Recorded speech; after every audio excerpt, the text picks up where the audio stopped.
Ni monania ma biashara maria maratavanitwo ruvonge rwa vuri biashara bururiri na ngwataniro na thirikari ya kaunti ya Embu netanya ya kumagwatanithia na miekere ngetethia biashara cia gukura. Mwikariri gitwa kiama kia Chamber of Commerce bururiri Richard Katia kiritana kwi thirikari nene na iria cia kaunti kuthondeka rira riega ria gukuria na kuruta biashara ta kunyivia goti kwi biashara na niguo gwitethia kutherema ndari na njua bururi. As I happen to be the chairman of the Great Lakes region, 12 countries of ICGLR, I have seen competition, and we must be very deliberate, Your Excellency. Support us on regulatory frameworks, policies that will support the business environment, policies that will support the tax regime, not to be harsh to these business people here.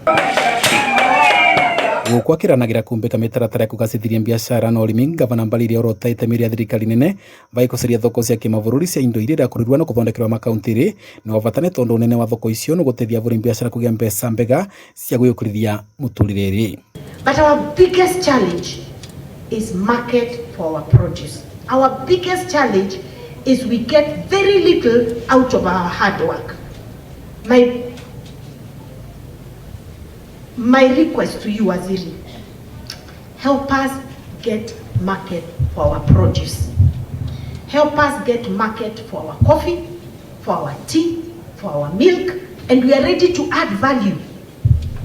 If we work jointly with you, we are ready to add value to our produce. Kogukorwa ka thirikari ingivota go come up na vandu etutumire kundu kwina industrial parks ino standard ciena thitima iria irendeka na laboratory iria irendeka such that mundu wathondeka kindu giake no atuvatae kuthie vandu ava common tugatestirwa kindu kiu for a fee at least which is affordable. Wakavinda leka Minista Moses Kuria thithuria thirikari nene na iria cia kaunti kuigithia mwigana wa milioni 500 kuthondeka iganda iria gutumika kuongerera uguri indo itiganite cia migunda gukwakiranagira na gutavania ndereti mbunge ria kunyivia goti kwi njua niguo gukiriria iganda cia ngora cia nguo guku bururiri.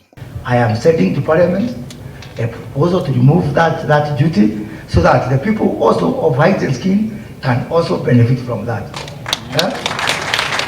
Two, until I build the industrial park and until I provide a vibrant, competitive market for Macadamia, I am sending to Parliament a proposal to remove this ban on export of raw Macadamia.